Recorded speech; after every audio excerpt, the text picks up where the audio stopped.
Assalamualaikum warahmatullahi wabarakatuh. Pada kesempatan kali ini saya akan menjelaskan tentang business communication atau komunikasi bisnis. Kemudian untuk memahami tentang komunikasi bisnis, saya di sini akan menjelaskan tentang apa saja yang harus dipahami. Ya, business communication. Ya, what is the meaning of business communication? Business communication is the process of sharing information. Artinya, komunikasi bisnis itu adalah suatu proses bertukar informasi between people, antara orang-orang, within or outside company, di dalam suatu organisasi maupun di luar organisasi. Ya, itu adalah proses sharing informasi. Kemudian how, bagaimana komunikasi bisnis terjadi? Jadi bisa dilakukan dengan cara verbal maupun non-verbal, bisa dilakukan dengan cara tertulis ataupun lisan, atau menggunakan media. Itu adalah syaratnya.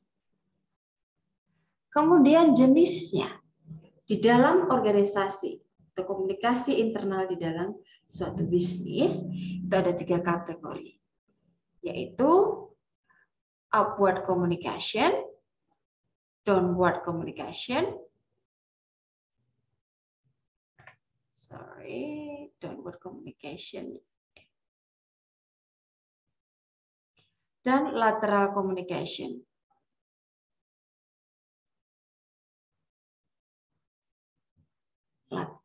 Kemudian setelah apa, bagaimana, kemudian where is in organization or outside organization.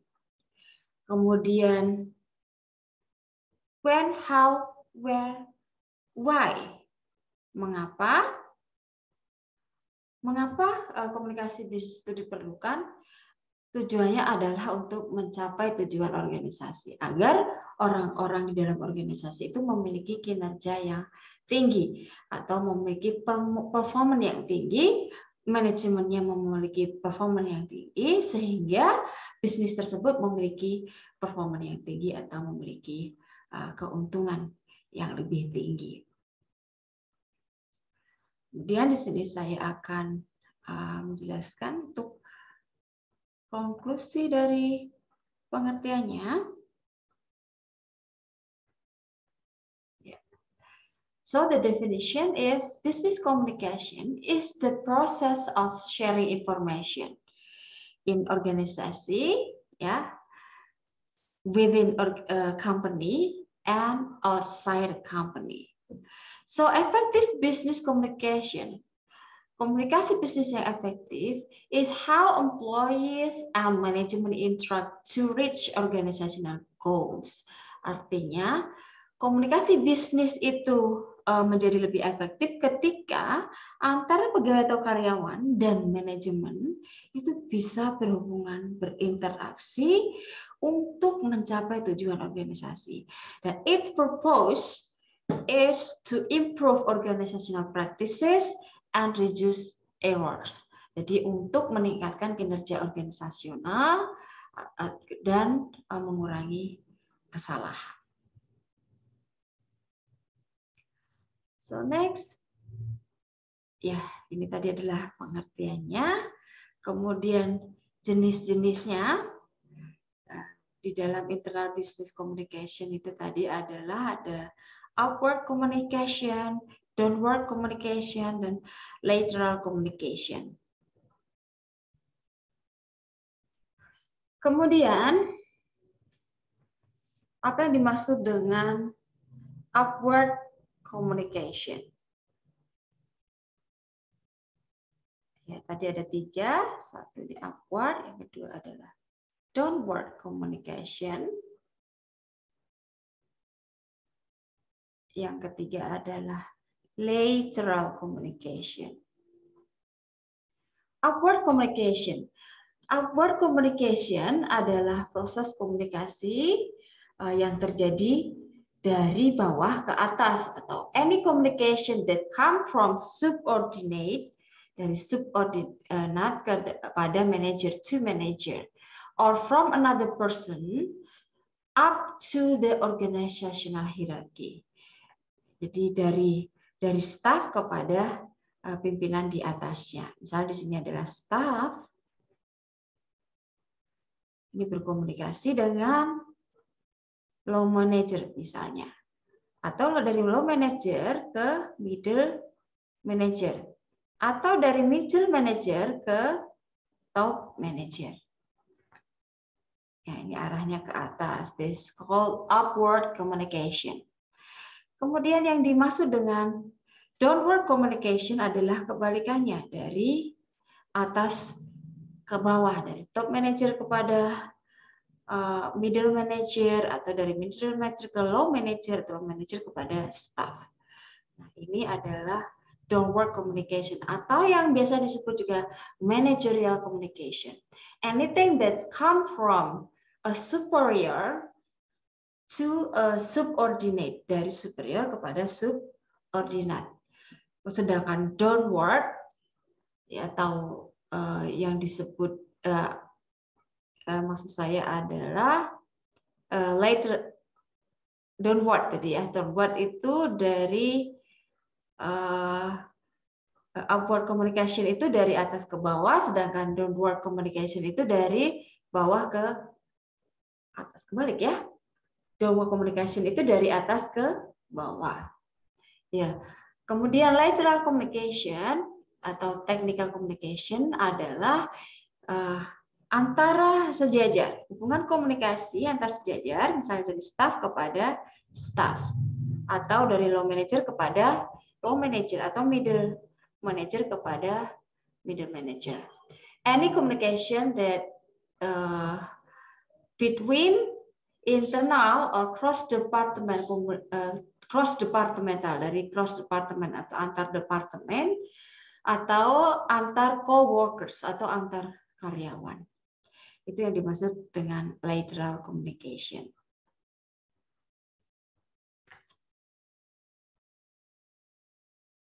So, ini adalah gambarannya untuk downward communication and upward communication. Ya, ini adalah upward communication. Dari bawah ke atas, dari worker atau employee kepada low level management atau kepada middle level management, atau ke atasnya di top management. Ya, ini yang disebut dengan upward communication. Sedangkan downward communication itu berarti adalah arah kebalikannya. Kemudian contoh-contoh yang digunakan dalam upward communication. Ya, contoh-contoh yang digunakan dalam upward communication di sini dicontohkan ada suggestion box, mungkin menggunakan kotak saran. Ya, ini kotak saran. Kemudian atau menggunakan direct kontak yang secara langsung, atau dengan menggunakan report atau laporan, ya, atau menggunakan questionnaires, open door policy, yaitu ketika istilahnya dalam penentuan kebijakan itu melibatkan bawahan, sehingga di dalam suatu meeting itu bisa terjadi komunikasi antara bawahan kepada atasan, atau menggunakan email, telepon, fax, dan lain-lain. Ya. Kemudian untuk selanjutnya, contoh-contoh upward communication, ini kalau berupa surat, mungkin kalau karyawan itu bisa mengirimkan surat izin atau surat pemberitahuan, atau kalau di tempat organisasi itu ada membuat telaan staff, itu bisa juga laporan, ya, itu bisa dilakukan. Ya, ini adalah pengertiannya. Komunikasi internal ke atas, komunikasi bisnis internal ke atas adalah komunikasi yang berasal dari bawahan ke manajer atau individu dengan adanya hierarki. Ya. yang dimaksud komunikasi internal. Ini tadi adalah contoh-contoh suratnya ya. Banyak sekali untuk upward communication, jadi berupa laporan keuangan, itu ada salah satu upward communication dari bawah ke atas, surat izin ya, itu termasuk.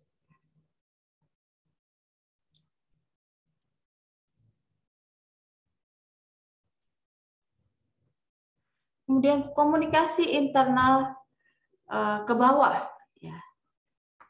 Komunikasi internal ke bawah di sini adalah di mana komunikasi itu mengalir dari atasan kepada bawahan. Ya, jenis komunikasi ini biasanya dalam bentuk surat, memo, atau arahan verbal.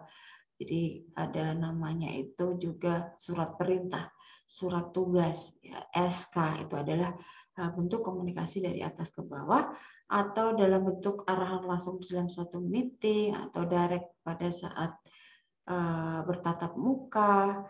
Ya.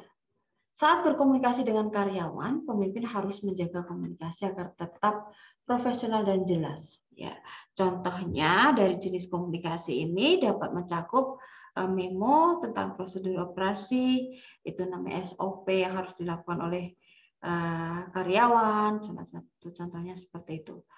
Kemudian persyaratan keselamatan dan peraturan baru.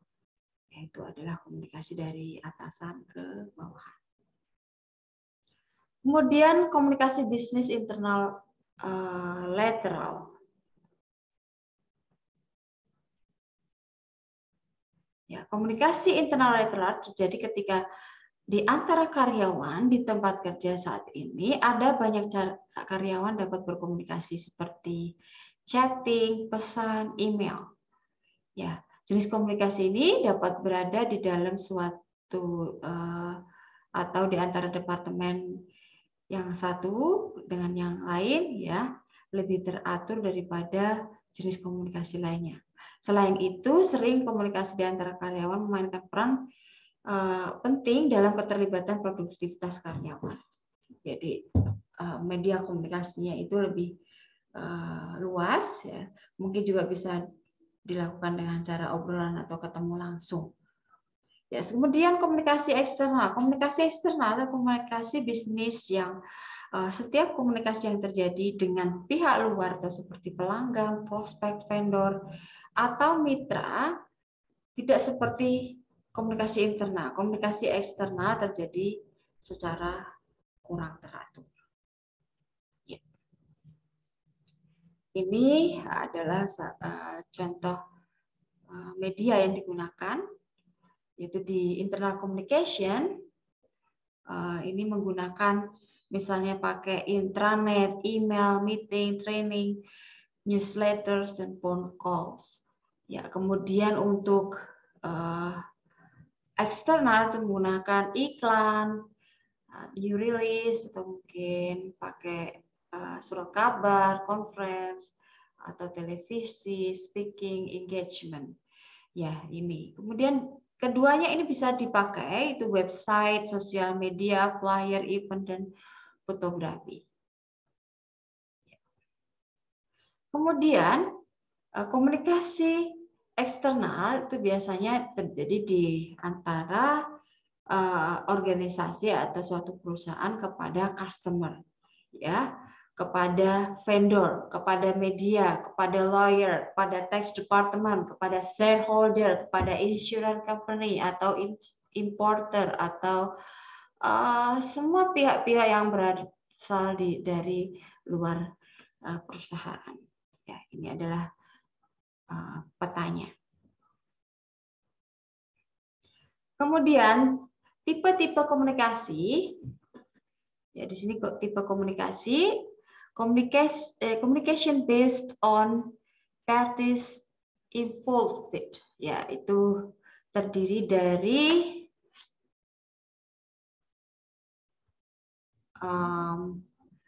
untuk communication based on parties itu ada internal communication dan external communication. Ya, internal communication terbagi menjadi vertical communication dan horizontal communication. Sedangkan vertical communication tadi ada upward dan downward communication. Kemudian non vertical horizontal itu maksudnya adalah lateral communication. Kemudian communication based on formality, itu ada formal, kemudian non formal atau informal. Kemudian tipe lain dari komunikasi itu adalah personal communication dan non personal communication. Ini mungkin di sini masih salah ketik ya. Baik.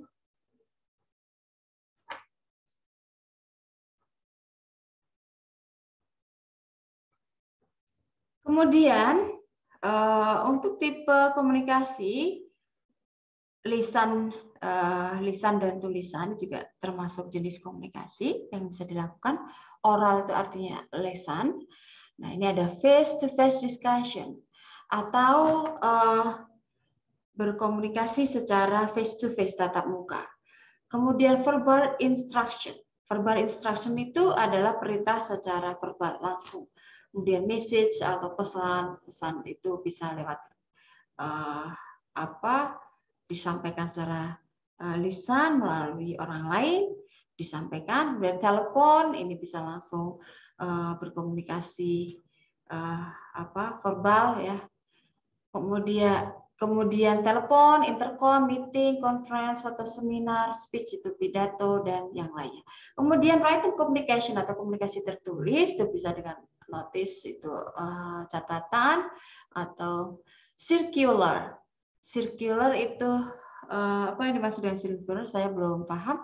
Mungkin nanti saya carikan info untuk circular. What is the meaning of circular? Circular itu adalah lingkaran. Memo itu adalah sama juga pesan, tapi ini lebih formal di dalam tempat kerja itu biasanya kalau dari atasan ke bawah kasihnya memo. Report itu laporan, chart atau graph itu grafik, kemudian bulletin, email, fax dan yang lainnya. Kemudian ini salah satu contohnya memo. Yaitu bentuknya seperti itu. Ya, ini ada surat juga. Surat merupakan komunikasi tertulis ya, written communication. Ini ada contohnya, kemudian email ya. Kemudian ini adalah conference. Ini adalah meeting, ini adalah video conference, ini laporan keuangan ya. Kemudian di sini adalah contohnya itu bisa daily report. Ya, ini kemudian bisa menggunakan aplikasi-aplikasi yang menunjukkan laporan dari atas ke bawah ataupun perintah dari atas ke bawah ataupun dari bawah ke atas. Nah, ini adalah contoh-contoh. Kemudian pentingnya berkomunikasi ini tentu saja diharapkan untuk bisa meningkatkan employee engagement atau meningkatkan keterlibatan karyawan. Ya. Menurut penelitian yang dilakukan oleh Ragan, komunikasi kepemimpinan adalah faktor komunikasi internal teratas yang harus dilakukan oleh bisnis, dan tim perlu saling mendukung, melatih, dan mengingatkan para pemimpin dalam bisnis untuk berkomunikasi. Hal ini akan sejalan dengan meningkatnya statistik keterlibatan karyawan. Kemudian menghilangkan komunikasi yang tidak diperlukan. Nah, ini adalah penting. Di dalam sebuah bisnis, biasanya email digunakan untuk segala sesuatu, mulai dari permintaan komunikasi, pemberian feedback karyawan, laporan pekerjaan, penugasan, komunikasi dengan pelanggan, pemasok, atau undangan meeting, kemudian pembagian dokumen pemberitahuan dari HRD, itu bagian profesionaliat tentang berbagai kegiatan bisnis, dan pemberitahuan ulang tahun. Ya. Kemudian menurut penelitian yang dilakukan oleh Radicati Group, rata-rata perusahaan menghabiskan 25% dari hari kerja untuk berkomunikasi melalui email. baik dengan pelanggan ataupun dengan karyawan. Padahal hanya sebagian kecil dari email yang masuk ke kotak, masuk yang langsung orang buka. Orang menyaring email-email penting berdasarkan pengirim atau subjeknya atau judulnya. Selain itu banyak email yang email orang yang diterima sama sekali tidak relevan dengan tidak relevan atau tidak sesuai dengan kepentingan orang tersebut. Nah, ini setidaknya harus mulai disaring ya, agar komunikasi itu bisa efektif, menghilangkan komunikasi yang tidak perlu. Komunikasi bisnis membuat strategi bisnis agar menghilangkan masalah komunikasi-komunikasi yang tidak begitu penting seperti kelebihan email. Ya, menghilangkan silo komunikasi. Silo komunikasi adalah suatu keadaan ketika sebuah tim atau departemen berbagi tugas umum tapi berdasarkan pada kekuasaan dan status dari kelompok mereka. Mereka cenderung enggan berbagi daya dan ide dari departemen bagian yang lain. Ya, terlalu banyak konten yang tidak relevan sering menimbulkan silo informasi. Kemudian mereka menyelesaikan permasalahan dengan solusi yang mereka kembangkan sendiri. Padahal berbagai masalah itu yang mereka hadapi seringkali berkaitan dengan kinerja atau masalah di departemen lain. Komunikasi internal yang tepat dan penggunaan alat komunikasi yang tepat sangat penting untuk menghilangkan tantangan ini. Jadi perlunya untuk saling berkolaborasi dengan koordinasi. Kadang-kadang kalau kita melakukan sesuatu, mungkin yang lain sudah melakukan sesuatu, kita tinggal minta datanya. Barangkali seperti itu, kita sharing informasi. Nah, itu sangat diperlukan di dalam organisasi. Sehingga tidak ada bekerja masing-masing bekerja sendiri-sendiri. Jadi perlu harmoni, kolaborasi ya. Kemudian meningkatkan produktivitas karyawan. 4 dari 5 karyawan percaya bahwa komunikasi bisnis internal yang efektif membantu kinerja pekerjaan mereka. Dengan informasi yang berlebihan, karyawan sering menghabiskan waktu terlalu banyak informasi dan mencari konten yang mereka butuhkan untuk melakukan pekerjaan mereka. Jadi habis waktunya untuk mencari konten. Padahal mungkin konten tersebut pernah dicari oleh karyawan yang lain, sehingga setidaknya saling menguntungkan, saling berbagi informasi. Selain itu, rata-rata karyawan menghabiskan 2,5 jam setiap hari untuk mencari informasi yang dibutuhkan setiap bulan. Ini mengakibatkan banyak jam kerja yang hilang begitu saja untuk menemukan sesuatu yang seharusnya tinggal di ujung jari karyawan. Ya. Kemudian meningkatkan komunikasi antar departemen. Tanpa strategi komunikasi yang tepat, ya sangat sulit untuk menjaga komunikasi antar departemen. Ya. Agar karyawan menjadi lebih produktif, mereka harus dapat berkomunikasi dan berkolaborasi dengan mudah.